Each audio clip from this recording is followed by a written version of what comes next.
All right, Nuggets fans, welcome in to Pickaxe and Roll, brought to you by our good friends over at Bet Online. I am your host, Ryan Blackburn at NBA Blackburn on Twitter, part of the Mile High Sports Podcast Network, and I am here. I am excited on NBA trade deadline day. What a time. This is going to be a very interesting moment for the Nuggets for a variety of reasons. We'll get into a lot of it over the course of this stretch. But we've got a whole bunch of people in here already as everybody's very excited about the NBA trade deadline. I'm going to be going live for about an hour plus. We'll go through the buzzer. We'll try to wait until there are no more deals left to go, and then we can talk about some of these other things residually. Should be a very interesting time. Got some guests coming on as well, including Jeff Morton in just a little bit. We're going to do a variety of stuff, and I know everybody's very nervous. Know everybody's very excited. I'm very curious to see it just as well. So we'll get into it all. Before we do it, going to pay some bills really quickly. This podcast, as you know, brought to you by our good folks over at Bet Online, the world's most trusted betting platform and your number one source for online betting in 2025. There's a super day coming up on Sunday if you're interested in football. Lots of stuff going on there. We'll obviously have plenty of things to bet on at that point, but this isn't really about football at this time. So if you're interested in Bet Online, make sure to go check out their platform. They're for the seasoned fan or the first time bettor. They're your ultimate game day companion. Bet Online, the game starts here. All right, once again, I'm your host, Ryan Blackburn. Thank you so much for tuning into the show. This is Pickaxe and Roll, and I do this on Mile High Sports. And make sure that you're subscribed here. Make sure you are paying attention to what's been going on here at Mile High. We've been doing a whole bunch of great stuff. And we've got some folks over at Radio Row there for the Super Bowl as well, so they'll put out some content then. But right now, everybody's interested in the Nuggets. Everybody's interested in what's going to happen at the deadline. I'm going to go through a variety of different things that have happened, both league-wide and with the Nuggets. I'm going to talk to some different folks over the course of this hour. Should be a lot of fun. I'm looking forward to it. And I think my first guest is sitting in the chat ready to go. He is Jeff Morton, the king of Morton himself. Jeff, how are you, my friend? I'm okay. How are you, my friend? I always forget you use the StreamYard thing, but I'm so used to like having people on Zoom. Yeah, it's like, how do I operate this? Jeff is in the greatest generation for those that don't know. The greatest generation when it comes to technology, especially. But always happy to have you in. Always happy to say hi and be able to talk to you. Of course. It's been a very interesting time. Obviously, the Nuggets last night had a big win. Michael Porter Jr., 39 points. It has been just again like this 4-win streak that they've been on. It has been just against some of the dregs of the NBA, I would say, but it feels like the Nuggets have kind of turned things around just a little bit. Would you say? Well, they've certainly turned around the vibes, and I think that was probably the most important thing, because they were not in a good place. 3 games into that road trip, things were. I mean, even against Philadelphia, it just was like, ugh. And I think. Honestly, this is just my opinion. It's not based on anyone I've talked to. My opinion is once AG got back in the starting lineup and you knew he was going to be there, I think they started breathing a sigh of relief because I think AG is so important to this team. And vibes, he is the glue that holds this team together as far as I'm concerned. Right. And I think now this is starting they're starting to feel like a normal team. I think they still, I mean, anyone who has watched, anyone who has heard my podcast, because I'm the only one who is not doing this sort of thing. The only audio podcast left in existence. That's right. Anyone who has heard me said, like, no, this team still has really huge flaws that going to be really hard to solve. But I think getting their vibes corrected after that during midway through that road trip was really important. And I think you're sort of seeing a reflection of it. At the very least, the vibes improve. Yeah, there's no doubt about it. It looks like, and when Michael Porter's playing the way that he is, and Jamal Murray, I actually I spoke about this on Locked On last night. I really liked the way that Jamal played last night too. Just got out of the way. Was like, you know what? These guys got it going. Let me do my job over here, and that's exactly what happened. And the Nuggets were very successful as a result. Right. Feels like they can win in some different ways now. Of course, it's still very tied to being a great offensive team. Defense is still where they struggle. They gave up 119 last night. It doesn't really feel like they've turned a corner defensively at all. No. Is that what you would be looking at this trade deadline for Denver? Because it feels like they're not breaking up the core, at least at this point. Well, if they do anything, yeah. Obviously, yesterday, Jonas Valanciunas went somewhere else. There was heavy reporting by multiple people that they were interested in him. That kind of indicates where their head's at. So obviously, if they go a direction, I think that is probably pretty right where they should go. Their problem is, at least no one wants to hear this from me, but the problem is they don't have a 3-and-D person. And KCP has really fallen off in Orlando, but he was a 3-and-D guy, and you can really glue a lot of things together with 3-and-D people. It's just that's why they're so valuable in the NBA. Yeah. And the Nuggets are trying to piece them together with individual talents, and that's why the lineups have been so weird. So I think if I was looking at it, I would think try to get a 3-and-D person. But it is really, really hard for the Nuggets to do that right now because of where they're at. But I hope some creative minds take over and they're able to get that sort of thing going. And it's still possible that they do. I mean, we've seen Calvin Booth make some interesting moves. We've seen him make what I think are some bad moves. We've seen him make some good moves. I think you can describe a variety of the moves that have happened now under Calvin Booth. Like some things that we did not expect to work out ultimately did, and some things that we didn't expect to even happen have happened. So there's at least a world where Denver can get something done here, but it's just a very competitive trade landscape right now. And I tend to think that the Nuggets are obviously at the bottom of the pecking order when it comes to assets that they can throw out there. You saw Phoenix just make a move where they just dumped Yusuf Nurkic to Charlotte, and they used one of those that 2026 first round pick that they got from somebody. Actually, it might have been their own. I don't remember, but like they used that to dump Yusuf Nurkic's contract because they had to. Like they just like they had to do that, but they were able to do that because they had the assets to do it. Denver doesn't even really have that. They've got one first round pick left to trade. Well, yeah, and the problem is when you're trying to trade swaps, is that the team who you're trying to trade it to is counting on you being bad. Yeah, and it's another mechanism. It's a way around the Stepien rule. And what the problem is as long as the Nuggets have Jokic, and depending on when those pick swaps are, the Nuggets are not going to be bad. So you're really counting on a late first. And, it is what it is. Firsts are firsts. But it's not as valuable as some other teams can use as sweeteners to take on players who might not have a tremendous amount of value. And that's really where the Nuggets are at right now. 100%. We've got a super chat in here. Cedric is always popping in and dropping those super chats. He says, "Sup, Jeff? No, we want KCP and Bruce Brown back. Good to see you." Cedric's always popping in. He's the biggest fan of the program, I think, and always happy to see Cedric over here. Well, that was very nice of him. Yeah, and like as everybody understands on that front. KCP they had an opportunity to keep him. They decided against it. They didn't have an opportunity to keep Bruce Brown. That's something that they didn't have an opportunity to do. No. But I kind of want to transition over to some of this stuff. I'm moving us over.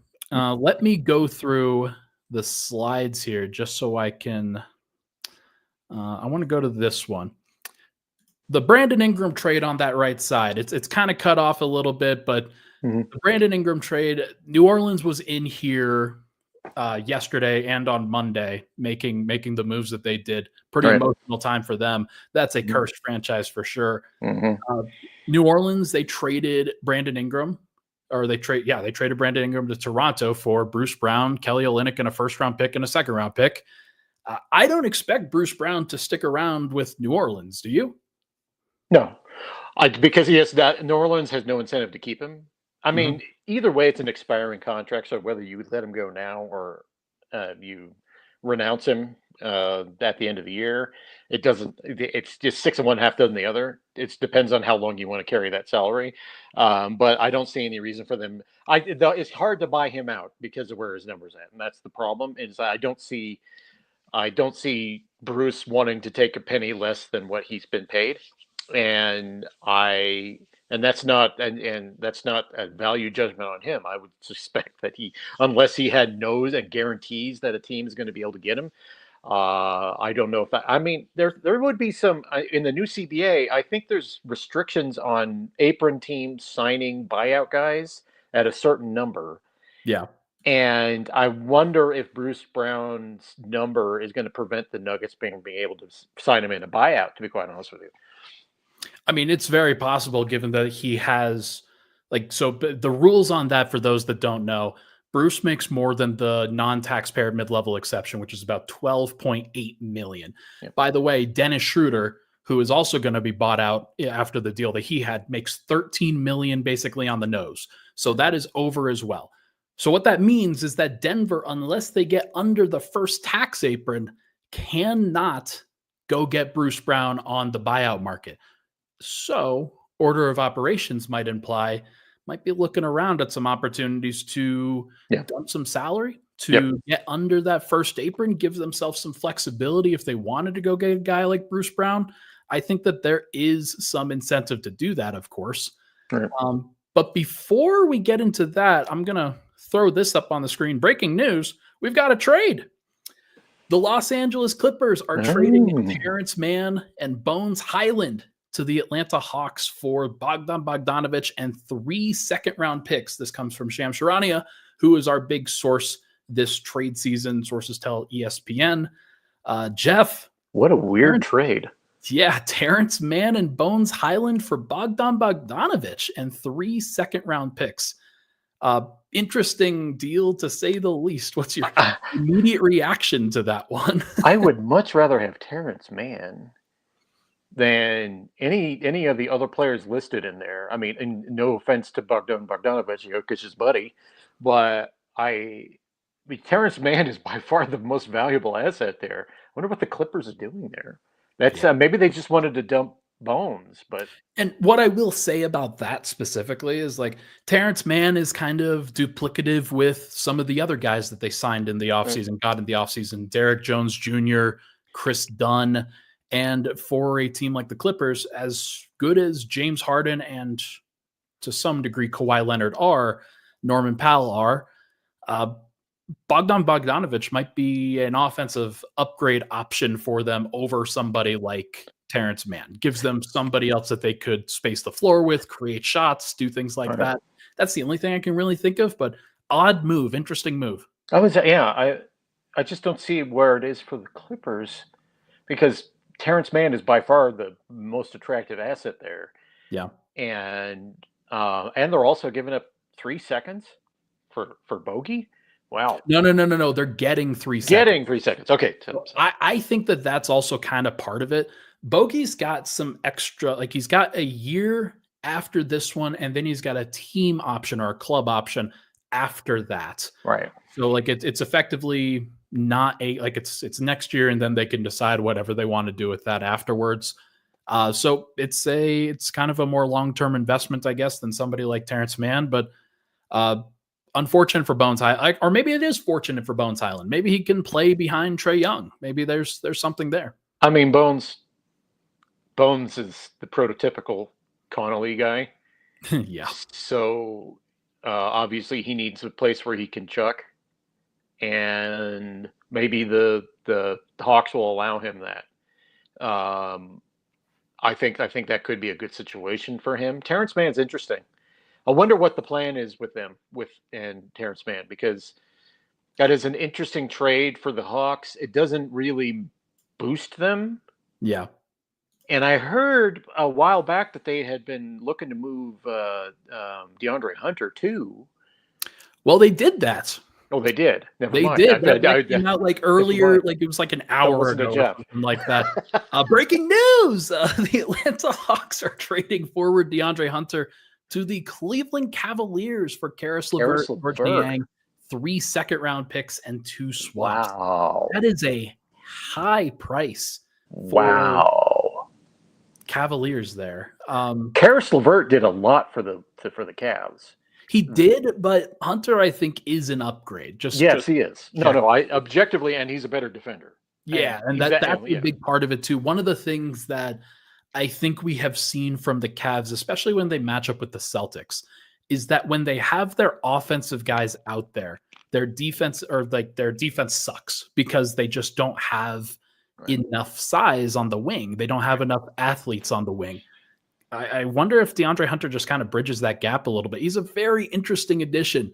I would assume that now their starting lineup, or maybe like he comes off the bench, but starting lineup over there, Darius Garland, Donovan Mitchell, DeAndre Hunter, Evan Mobley, Jared Allen. What do you think of that? Well, there's a lot of length there. Yeah. You got 3 players there that'll get arms.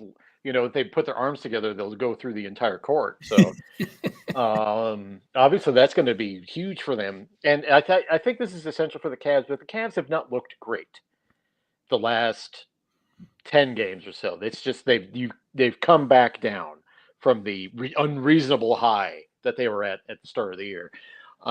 So I could see from their motivation how, well, of course, this is good. This is going to make them better. DeAndre Hunter's a good player, and I wish the Nuggets could have got someone like DeAndre Hunter, to be honest. Yeah, I mean, just here's the thing, of course, that when you pay Jokic this much, Murray this much, Aaron Gordon, like not so secretly, honestly, like Aaron Gordon might be the guy that they decide to move next year. There's a lot of stuff that I think you can point to with that and say, hey, like Porter has played himself into, I think, like a better role, a more consistent role than Aaron Gordon has. And like there is still obviously value in what Aaron Gordon does. Like he had 12 assists yesterday. It was very clear. Like he can do a variety of different things and helps them on the defensive end. But there's just a lot of like when Denver has so much money tied into that core 4, there's just so little flexibility that they have on that perimeter around the edges for them. Well, it's hard to. I mean, AG is his primary role is being the perfect accompaniment to Nikola Jokic, and second, everyone on the team absolutely loves him. Yeah. And I think that part is another. He's the and when I said at the beginning, he's the glue. He's the guy that really stitches this team together in a way that is hard. I mean, put it to you this way: Jeremy Grant was not like this. Jeremy Grant, obviously was leading towards a point where he was thinking about his needs. Okay, and he was also a very quiet guy. And AG is just. Spencer. Yeah, I agree, Spencer. Shout out. I think that the difference between Jeremy Grant and what he provided, which was similar, but AG is better at the things the Nuggets need, and AG is that the guy who's able to stitch this team together with vibes is really essential with a guy like Jokic on the roster, who's not necessarily going to be a guy who's going to be Mr. High or Mr. Low. I would say so. So funny. But no, I totally agree. Like if they have Jokic and Gordon together for the rest of their careers, I will not complain. Like that is a perfectly reasonable thing. Right. There will be a time where AG probably ages out physically a little bit, but it's not yet. And we'll see what happens. He's just got to be able to stay healthy. He's got to be able to stay on the court. And has to be adaptable. So we'll see whether he can continue to do that. But I do think that is something to monitor going forward. Let's go back to this chart here. Let's take a look at some of these other trades that have happened recently. Toronto traded Davion Mitchell to the Miami Heat for PJ Tucker and a second-round pick, and I think might have been something else in there. and cash. Great for PJ Tucker, and I don't really know what the Toronto Raptors are doing. What was that tweet yesterday about the PJ Tucker sweepstakes? It's like, what do you? Man, remember back then? Like that was a wild time between it was like the Bucks and the Heat and the Sixers for a while. Just a mess. It's just the PJ Tucker sweepstakes. There was an old game show called Supermarket Sweep, really old, very old, and what this is be like being on that show and winning a box of Kellogg's. That's the PJ Tucker sweepstakes, and it's like at this point he no longer leaves fingerprints. He's so old. I don't know what his value is. So Davion Mitchell going to the Raptors is excuse me, leaving the Raptors and going to the Heat is good for the Heat. I think that's a good trade for the Heat. I really do. That's yeah. I mean, it feels very reasonable. That's I mean, what are they? They don't need a second round pick clearly as much as the Nuggets do at this point. And finally here, before I get you out of here, because I think we've got our next guest in as well, and I don't want to keep you the entire time. No. Keep them waiting. Yeah. I'm sure the next guest will feel pretty strongly about that one. I could add both of you in if we want to overlap. That's also perfectly reasonable. Let me just check and see that nothing crazy is happening right now. Denver was a serious team. Oh yeah, let me see if I can pull up that Jake Fisher tweet that was just out there. Denver was a team that had some interest in Terrence Mann. That is a fascinating one. He would make a ton of sense for the Nuggets, to be honest. Kind of funny that like Terrence Mann does make sense, and Bogdan Bogdanovic to a degree would make some sense for the Nuggets if they're looking for some bench upgrades there. But let me just add this one to the list so that people in the chat can see it too. 3 second-round picks heading to from Atlanta to Los Angeles, along with Bogdan Bogdanovic. Denver was another team that had serious interest in Terrence Mann, sources said. Jake Fisher is a monster at this. He knows all of this stuff. He's a tremendous source. So I am not surprised that he got this for sure. I can see Denver being interested in somebody like Terrence Mann. Absolutely. Well, he would make a lot of sense, but the problem with the Nuggets is that we're hitting this over and over. Yeah. It's a two-way street when you trade, and people have to like what you're selling. Yeah. And what you're able to sell. And the Nuggets really are trying to push these. I have a feeling they're trying to push these pick swaps in order for people to take people like Zeke or something like that. And just no one seems to be biting yet. And sometimes that's how it goes in the trade deadline, folks.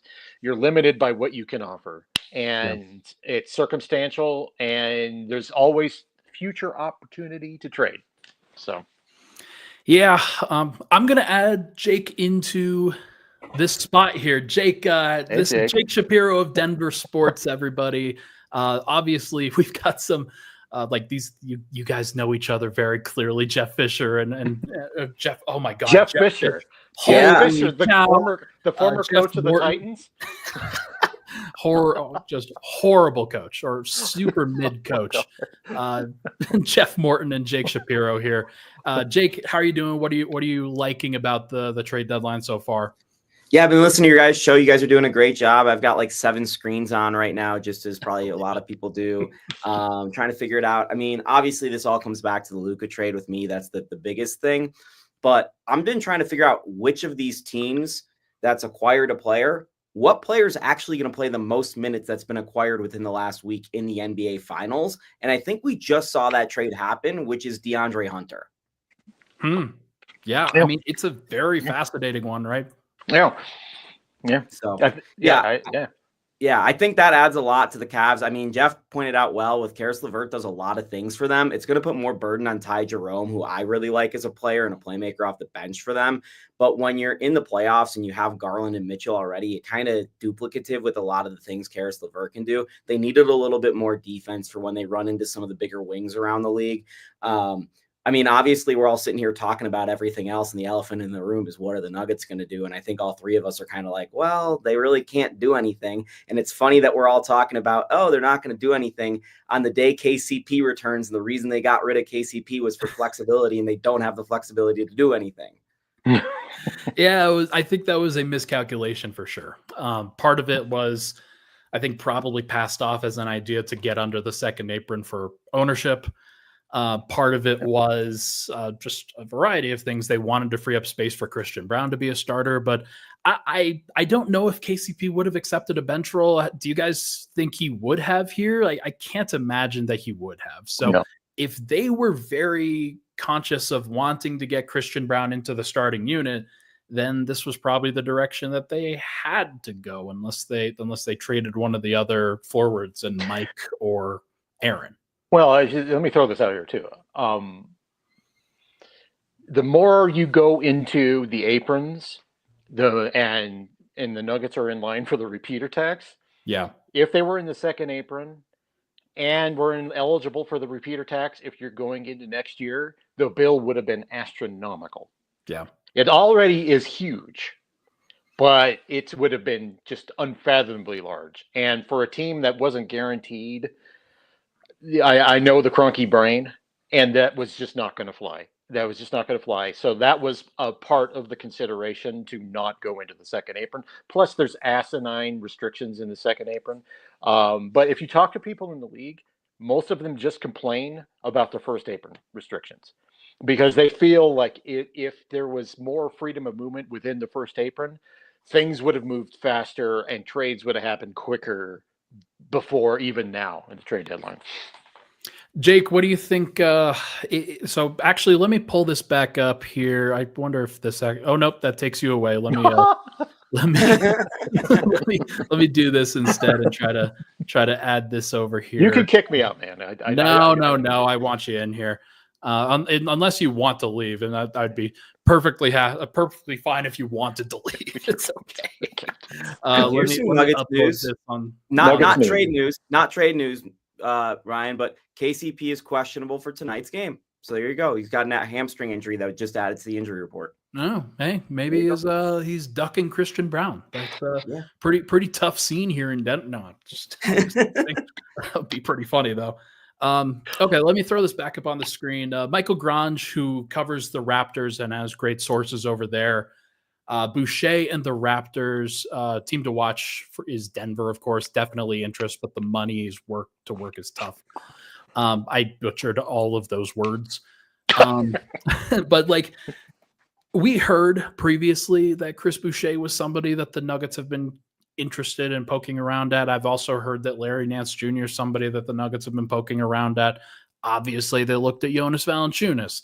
They've been looking at a lot of these bigs and guys that they could potentially add to the roster. But the problem that you run into over and over and over again is this money concern, is the fact that, like Jeff said, when you're over the first apron, you have to send out more money than you receive back. So like Chris Boucher, I think makes like what, 10.5, 12, somewhere in that general vicinity. And that's a tough place for Denver to be because they can't just send out Zeke Naji. They have to send out multiple people, multiple players that I'm sure the Raptors are not super fond about. So they've got to figure this out. But of those two that are still remaining between Chris Boucher, Larry Nance Jr., who are you guys like? Who would you be interested in picking up? I'll start with Jake on this one. Yeah, I covered Chris Boucher in the Pac-12. I was always a fan of his. I always thought he was going to have a better NBA career than the one he has had. I think part of that is just the situation in Toronto. He's always been behind somebody, and then when he wasn't, it's been kind of a bad team. He can do a lot of different things on the basketball floor, but ultimately in his NBA career, he hasn't really contributed to a lot of winning. And what I come back to with the backup center position with the Nuggets always is, if you couldn't make it work with Isaiah Hartenstein, who are you going to make it work with? So that's what I really struggle with. And I've had the headline pre-written on denversports.com in the back end if this happens, which is just Nuggets make semi-annual trade for backup big man they're not going to use. Like, what's the point of dumping more assets into this? Try something new. At least Larry Nance, who can play a little bit of a small ball five, does a lot of the same things Aaron Gordon does on the basketball floor at a worse rate. So if Aaron's injuries concerns continue to linger, and they are right now, he's questionable for tonight's game again. At least I have Larry Nance, who's very athletic and can do some different things on a court and has contributed to winning at a couple different stops. Jeff, I would argue that both Larry Nance and Chris Boucher could play the four next to Jokic in the playoffs. I would say that that's a skill set that they could provide. Now, whether that's valuable enough remains to be seen. Which of those guys do you think Denver would like more? I have a feeling that Larry Nance would probably be more preferable to a segment of the Nuggets organization. I don't know if that is any more feasible, to be honest with you, but I personally, they both could provide, and I know I'm splitting the baby here, but it's like they both sort of provide the same thing. Yeah. And it's like, how, so you're going by shades of what you think is going to be a definite thing. And I don't know. I mean, this is one of those things where I just don't. I personally think, if you're asking Jeff, honestly, just Larry Nance to me would be the more ideal one. And then, of course, whenever I think of Chris Boucher, I think of that rap that Mason Plumlee did about the water. Where he said, "Bobby Boucher, I do say that agua needs 2 trays." And now that's permanently in my head. And maybe that's a reason not to bring him here, to be quite honest with you. Yeah, that's quite something. Jake, do you have any cultural thoughts on the Mason Plumlee rap? All those videos that play at Ball Arena in the little segments that, if you're in the arena, happen are fantastic. They're one of my favorite parts of the game. Last night we had Jalen Pickett playing Family Feud with a Special Olympian against Hunter Tyson playing Family Feud with a Special Olympian. Fantastic stuff. We learn more about Nikola Jokic, I think, from those than we learn just about anything else. He was talking last night about how much he loves Denver. We had Michael Porter Jr. talking about how much he loves Denver in those arena videos. He said he likes Denver because it's fun and it's chill. Thanks, Mike. Hell yeah. Fun and chill. You basically described every Denverite. Yeah. Yeah. You know, I don't blame him. I get it. Let me throw something by you guys while we've got this. I'm going to go to, I'm removing Jeff from the screen because that's what I'm going to do here really quickly. And I'm going to go back to this page. This is, I think, the Lakers specifically one is very interesting. Jake, let me get your thoughts on this really quickly, and then I'll throw Jeff back in here as well. They trade Dalton Connect, Cam Reddish, 2031 first-round pick, and they get Mark Williams. This is obviously with Luka Doncic in mind, trying to get him the best roll man possible, get him a big 7-footer, kind of like Derek Lively. Is this enough to entice Luka Doncic to re-sign with the Lakers, or is that a door that maybe the Nuggets could kind of peek through? Yeah, I do think when you are acquired by a team, you meet with the GM and you say, hey, the one thing that unlocks me as a player is this specific type of player. And then within 48 hours, the team goes and uses some significant assets to acquire that player. I think that would lend a lot of credence to me wanting to stay there. I mean, I think we all have had the thought in the last, 48, 72 hours of, dang, did the Nuggets miss their window of getting Luka Doncic? Or maybe this opens the door for them in free agency to get Luka Doncic.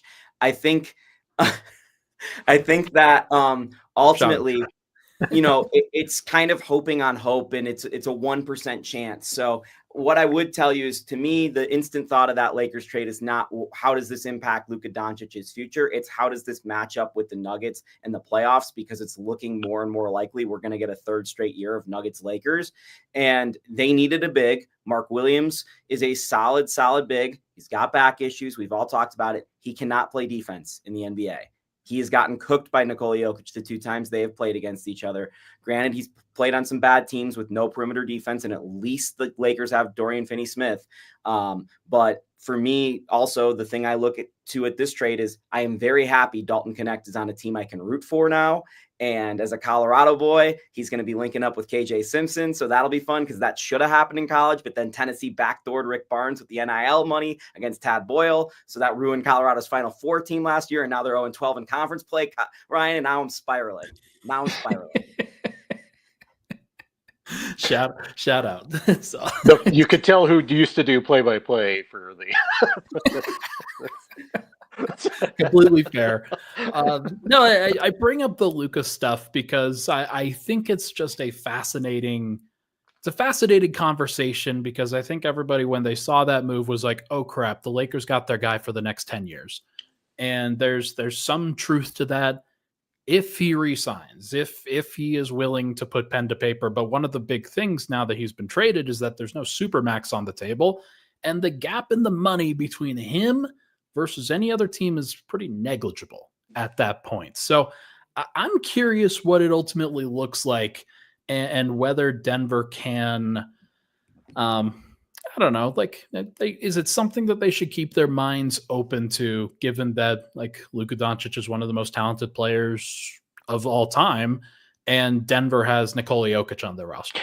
Well, I can tell you that there's a reason that the Miami Heat have been gearing up for the 2026 offseason. Yeah. So everyone in the league is like, don't know. The money's not a problem anymore for us. Trying to enter into talks. Now we got to find out if Luka is truly happy. And Jokic's comment that you had out, Ryan, about being traded, seemed like he was, to me, talking to Luka. That's just the way it came across to me. Certainly the guy that he was thinking about with that in mind, I have to imagine. And there was a little bit of like, I know you're unhappy. And that is interesting, because the Lakers and Lakers fans, according to Dan Wojcicki, Mark Williams is the Jokic stopper. I don't know if you saw that tweet. I did see that. That was quite the tweet. It was like, wow. He's also 7'2" now, guys. Yes. I don't know. Mark Williams grew 2 inches according to Shams last night. He's growing. It's just because in LA you grow and you suddenly become a Jokic larger stopper. Than life at that point. Yes. Like I get it. Like I understand. There's a lot of it in the comments. There's been a lot of like trade Jokic, and there's a lot of angry Serbs that are just very upset about the Nuggets franchise. And what I will say is that, look, Denver, they're probably not going to do anything major at this deadline. I think everybody understands how much pressure there is in Denver, and if things don't work out this year, then there would be changes. Like that's a very clear through line to the offseason if things don't work out. So just be patient. If Jokic himself said that he wanted to be the Tim Duncan, the Dirk Nowitzki of the Nuggets, that didn't change just because Luka got traded, and just because like things have not gone perfectly according to plan over the course of the last year and a half or so.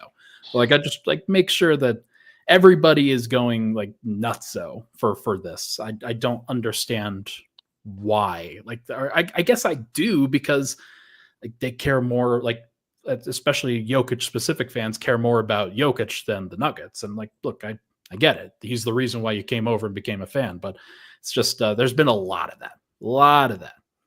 Yeah, it's just. I don't have a point. I don't have a follow-up question to that. Were you just talking, Ryan? Oh my god! It's gonna be Ryan. If I'm trading Jokic, I'm needing an ownership stake in your team. Like there's not a thing. Like I need the naming rights on your arena. I need an ownership stake in your team. I need every first round pick. Like there is not an amount of things back you can get. What, you don't just need Max Christie and a first round pick as the incentive to trade for Jokic? Like that's crazy. That's wild. Interesting. Okay.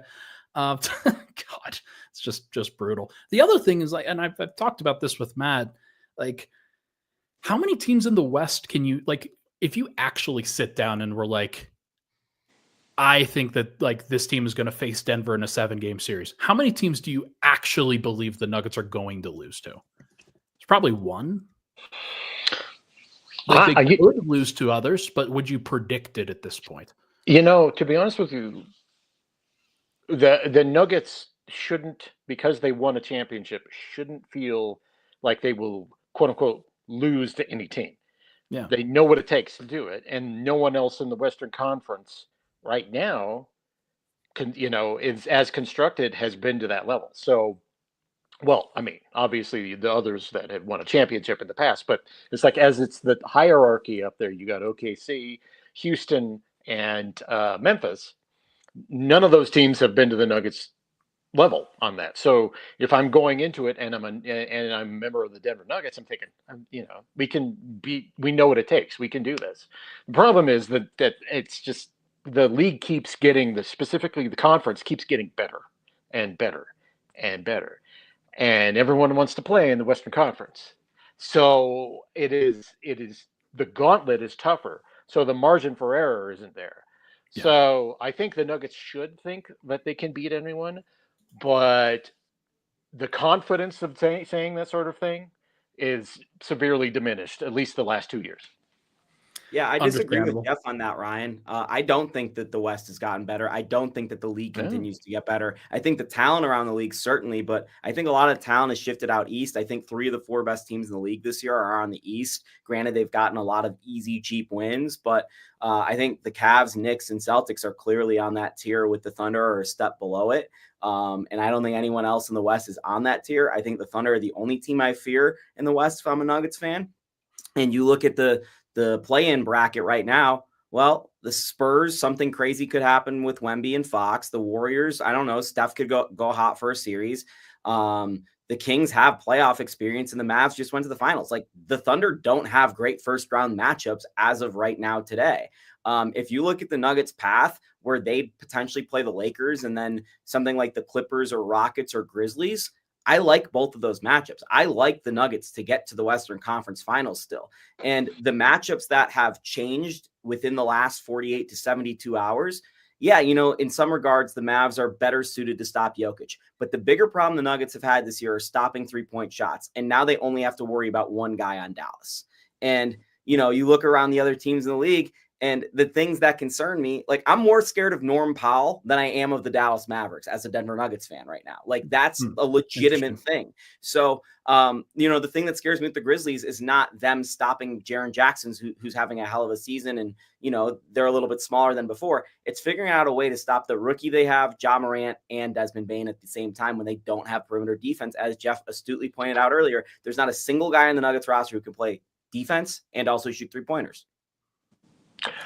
Tough place. Hey, I appreciate your optimism, Jake. Hey,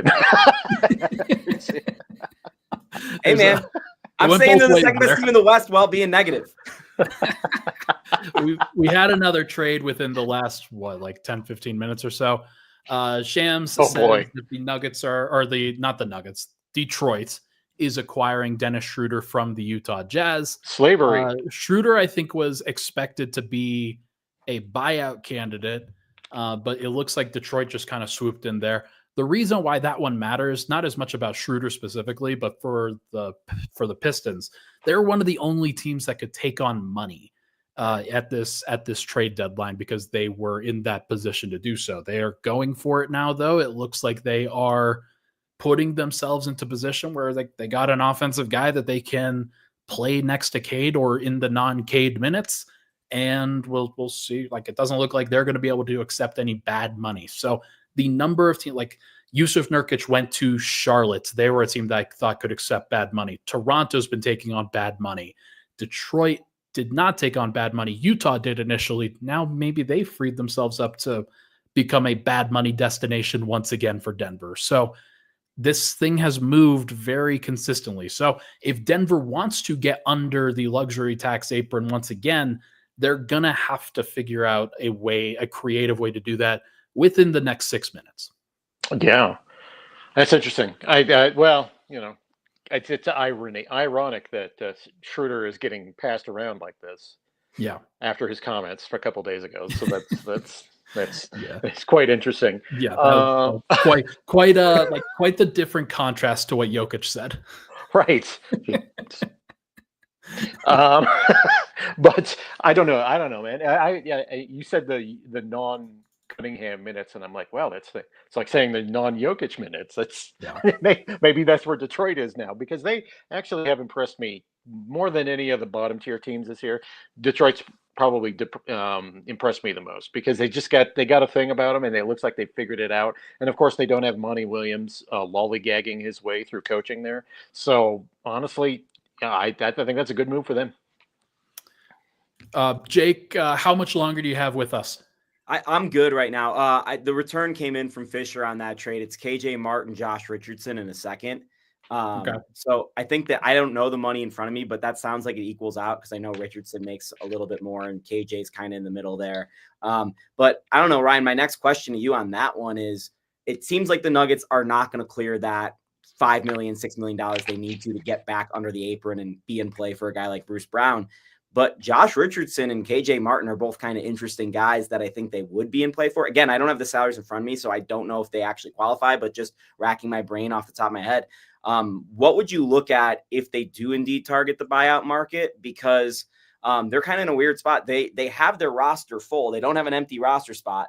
And also they're now currently playing Jalen Pickett and Hunter Tyson, who are the guys that they would clearly cut. So I don't know who you cut now. Well, I mean, hypothetically, if they were to add one of those other guys, they would replace Jalen Pickett or Hunter Tyson in the rotation. That would be at least the hope. No, I think it's a fascinating conversation trying to figure out what Denver would do in that case. Like, I tend to think that perimeter defense is still the thing that they should be emphasizing. So if you could get a guy like Josh Richardson on the buyout market, let's say he does get bought out. KJ Martin, I don't think is a player right now. I think he was potentially somebody, but just hasn't played at all over the course of the past couple of years. So hard to really expect that. Josh Richardson, at least, is somebody that I know is a veteran in this league and could do some stuff. Is there another trade?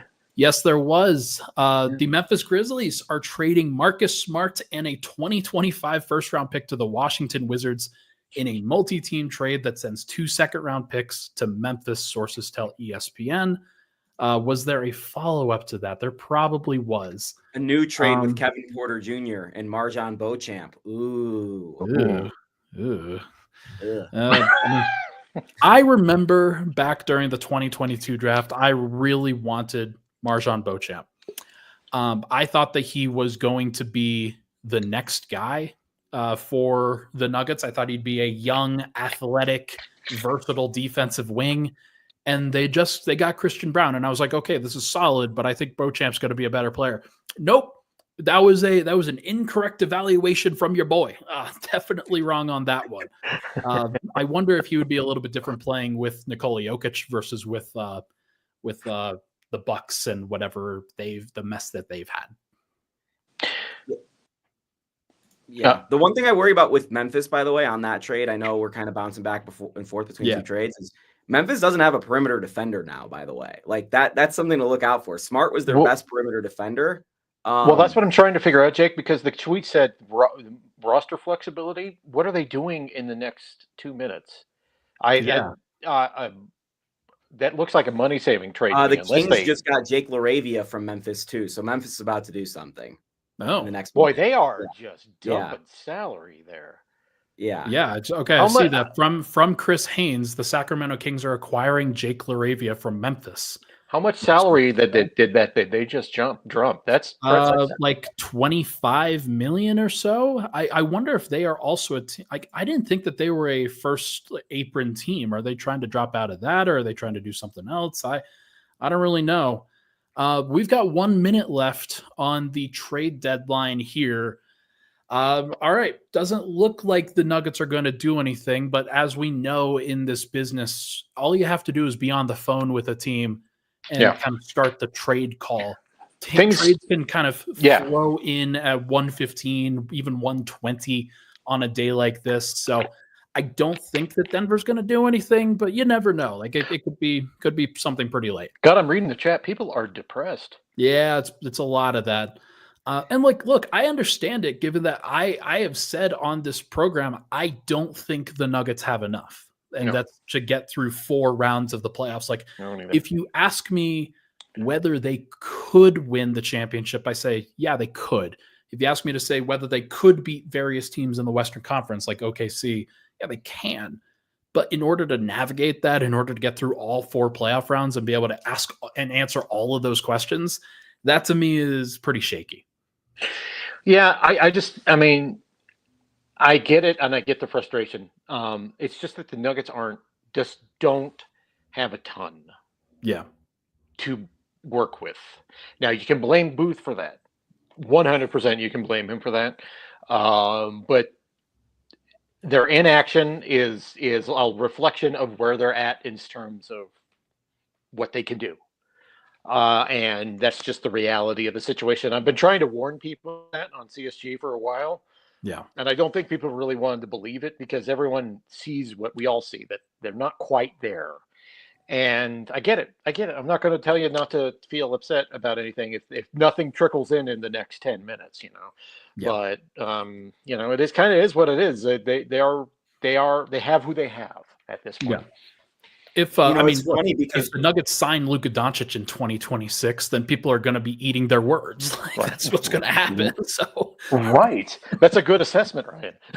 Yeah, and what's funny about all this, guys, is the Nuggets have done all the hard stuff. Not only do they get Nikola Jokic, the best player they've ever had, they find a way to lock up Jamal Murray to a supermax extension or a max extension. Which is, inarguably figured out a way to navigate that one, huh? Inarguably one of the 10 best players in franchise history. And that's true. And over the course of franchise history, Jeff would tell you these guys leave. These guys do not stay. I know the Jamal thing, people go all sorts of directions on, but they found a way to keep him here. Aaron stayed. Mike is, on a long-term contract. They've gotten the hard part. They've got the core. The problem is literally since the last move they made, the last KCP Bruce Brown moves happened in the same offseason. Since that move, they failed every other move besides the contract extensions. The contract extensions of those guys, they've absolutely nailed. They should be here. But all the ancillary pieces, whether it's going back to the Thomas Bryant trade or the last couple off seasons in Dario or Reggie with the mid-level exceptions, they've absolutely shot themselves in the foot. And then in addition to that, they've had exceptionally bad luck. Vlatko Čančar going down basically for the last 2 years, who would be a rotation player on either last year's team or this year's team. I know some people, he's not the favorite, but at least he's a body who's capable of playing in the NBA, which is something that they need right now.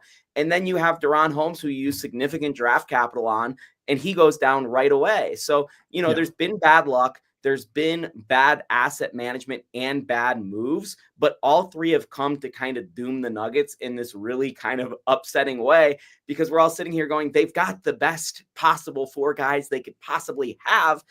And yet it's not good enough because of the things around the corner. Well, I see people are really spiraling. Let me try to give a note of optimism here. Okay. I've been telling people all year it's going to be the season of struggle because of the position the Nuggets were in. They put themselves in this position, but it was the position they were in. Honestly, folks, the Nuggets are still a good team. This is not a bad team. They're clearly the 7th best team in the NBA right now, or pretty close to it. Yeah, they're still a good team, and you get to the playoffs and you see what happens, because there's no one else in the Western Conference right now that is in a competitive stance that has the experience of the Denver Nuggets as a team. Not a single one. Yeah. And I think you get into the playoffs, you hope they continue winning, and get a record that gets them into the top 3, which is what you want. And if they do that, you never know what happens. I mean, obviously we all see the flaws, but it's not about doing an ancillary move right now. It is about, obviously, to me, it's about what they do at the draft and what they do when the new league year starts on July 1st. Those are 2 things that you need to look for as Nuggets fans, okay? Because that is where the things will open up. Jamal and Aaron Gordon become eligible to be traded by the time the draft rolls around, okay? There are ways to work around this, and I think We just got to bide our time, get there this year. It's not wasting Jokic. Stop thinking of things that way and just kind of look at this and say, we are not in the great position now, but when we get to the draft and into the offseason, we will be. And look at it that way and hold them accountable when they get to that point. Remember when they got demolished by the Wolves when they were up 20 in Game 7? In a Game 7, they didn't get demolished by the Wolves. That was a 50-50 series that didn't go Denver's way. Or at least that's the way that it ended up. I think people felt differently, especially at the beginning, but that's a little bit different from I think how people are contextualizing it now. All right, so I think breaking from Bennett Durando here. No moves by the Nuggets at the trade deadline, sources say. Okay, so it looks like we've talked about, this is a possibility. I thought that Denver would be trying to cut a little bit of salary. Doesn't seem like that is ultimately going to happen. This is probably going to be the team that they have heading into the playoff. I think the biggest takeaway here is not only what this means within this given season. I really like Jeff's point, but Calvin Booth is out of contract at the end of the year. So this could be the stamp of no more approval for Calvin Booth. This could be the last sign on the door that Calvin's leaving this offseason because the Nuggets didn't want him to make a move. And I'm sure just about every move that the Nuggets were interested required them stapling that first round pick. If you're going to bring a new GM in here next year, you can't trade your only first round pick that you have tradable for the next year and a half. You have to have that in the cards for that person. Right. So, as much as it stinks to watch Nikola Jokic play the best basketball of his career for a majority of this season and say, okay, maybe things break right, but you're kind of punting on the season. Yeah, it stinks. But at the same time, they've boxed themselves into this corner, and the only way out is just hoping to extend Jokic's championship window, which is, by the way, the entire thing they were doing to begin with. They were not trying to repeat. They were trying to extend the championship window. Unfortunately, they have failed in a lot of those moves. Well, let me throw this out there because a scout told me this last week. And this is after the Doncic trade. And this was in conversation about the Doncic trade. And he says, we've been thinking about this probably a different way. And he said the CBA isn't necessarily trying to make a different champion every year. What it's intended to do is to stop teams from camping out over the tax to extend their own dynasties. Mm-hmm. But he said that doesn't mean there can't be. He said that what it's done is it's shortened the window to about 3 years, because 3 years is when you hit the repeater tax.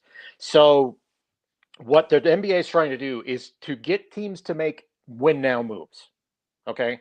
And that is why you've seen after that Luka trade, you saw trade after trade after trade. Yeah. They're just they were just waiting for that. So with that in mind, there will be avenues for the Nuggets to do better. Jake is right. Calvin Booth's contract is up at the end of the year. And we have still no clarity on his future. No, we don't know. We don't even know how much they've been negotiating. I do know that they talked. But I'll be honest with you folks, your problems and your complaints could take care of themselves naturally when we get to the offseason. All right? But as far as this Nuggets team now, have faith in Nikola Jokic. For the love of God. He is the best player in the world. Absolutely. And if we're going into these playoffs with the premise that last year Jamal Murray was hurt, last year they didn't have enough from their 5-man group that included Kentavious Caldwell-Pope. Now they've got Russell Westbrook and Christian Brown that they trust a little bit more. Peyton Watson has another year of experience. They can put together other guys like Julian Strawther in different ways. There's some other things that they can do. But this is going to be, I think, potentially, this is probably the last year that they don't make a major change.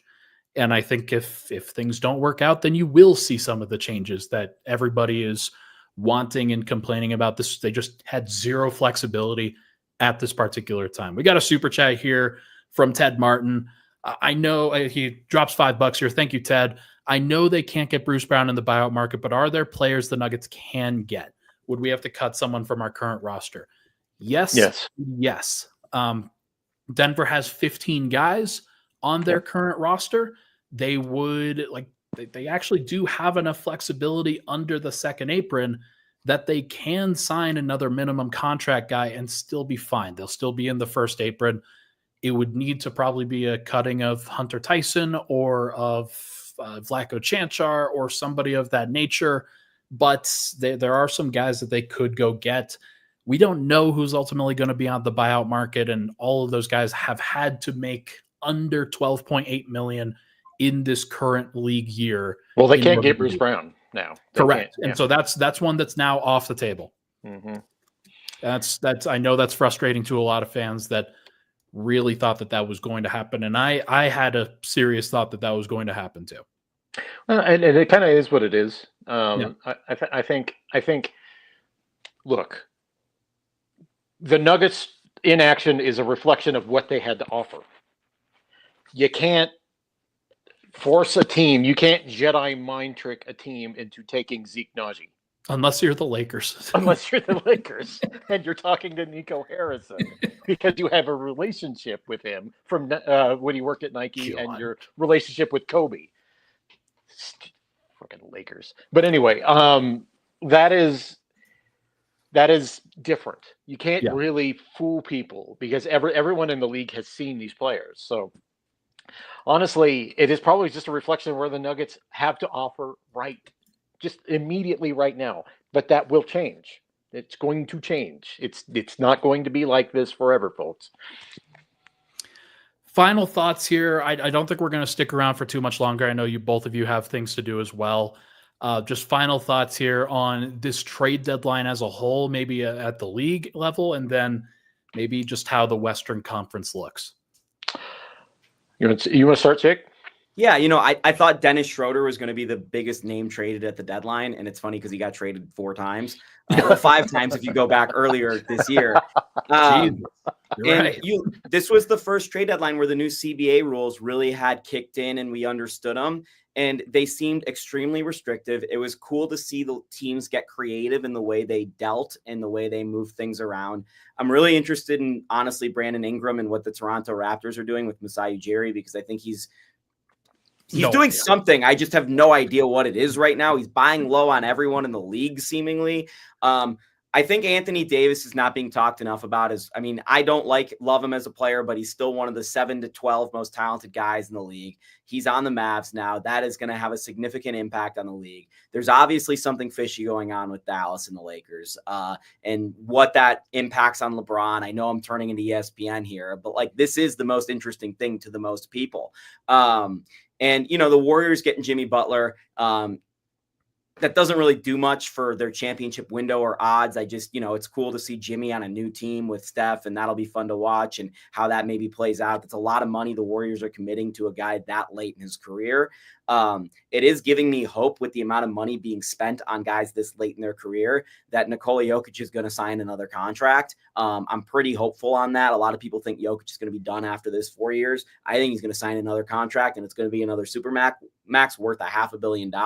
So just kind of looking at a long-term view, the thing that really impacts me as we talk about the Nuggets expanding their window, Luka Doncic, I'd set the over-under at as winning 2.5 rings with the LA Lakers. If you'd asked me, last Thursday, how many rings are the Lakers going to win in the next 10 years? I would have told you 0. So I think that's the biggest impact on the Nuggets long-term. And then maybe midterm, De'Aaron Fox to the Spurs, that is going to help them significantly. They still have enough assets and money where they're going to be able to acquire another star. And if De'Aaron Fox is your 3rd best player, you are going to be, if not the best team in the league, one of the top 3. So the Nuggets have some significant competition in the West. I thought the Rockets staying put was pretty interesting, especially with how good Amen Thompson's looked lately, and Jeff talks about winning now. I think the theme in the league is you got to try to win now, and it's almost like if you have a rookie doing well or a guy on a good contract doing well, it's like having a quarterback that's a rookie in the NFL doing well now. The league is completely shifted in the way it's constructed.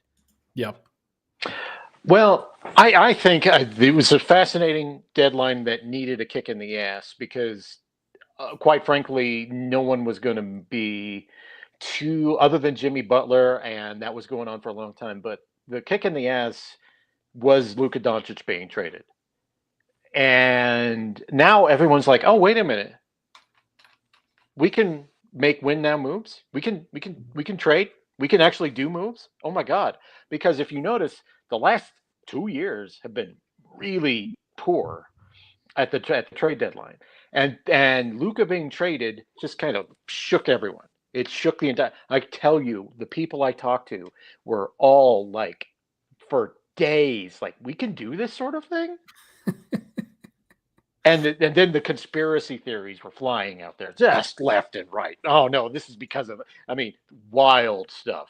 And what it did was it kind of woke everyone up. And I think the league needed the awakening. And I'll tell you this: who's talking about the Super Bowl right now? Everyone's talking about the NBA and has since Friday. That's true.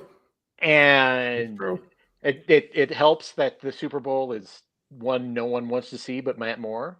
So obviously that is a contributing factor. But everyone is like talking about the NBA, talking about the deals, talking about the transactions. Yes, no one's talking about the on-court stuff, but you kind of take the attention when you need it. So honestly, folks, I am encouraged, not necessarily about the Nuggets, because the Nuggets are who they are, but I'm encouraged that we're going to start seeing the NBA we all know and love, and we'll start seeing just more stuff happening, because people have finally been like, once Luka got traded, it's like the bellwether, and it's going to keep coming. And I'm actually looking forward to that aspect of it when we get to the offseason. It's going to be fun, guys. Gentlemen, you have been awesome. I really appreciate you stopping by on such short notice. For those, obviously nobody knows, I sent these guys texts like an hour ago and was like, hey, please help. Please help me while I try to do a live show here for Pickaxe and Roll. But we had so many people pop in, and I really appreciate everybody for stopping by on the YouTube side of things. Thank you to Jake Shapiro of Denver Sports and to Jeff Morton of the CSG podcast. Both of you have been tremendous. Thank you for stopping by. Absolutely. Thanks, Ryan. See you, Ryan. Everybody, that's going to do it for this episode of Pickaxe and Roll, brought to you by our good friends over at Bet on the Line. Thank you so much for tuning into the show. Hit that like button, hit that subscribe button on the way out. We'll talk to you guys very soon.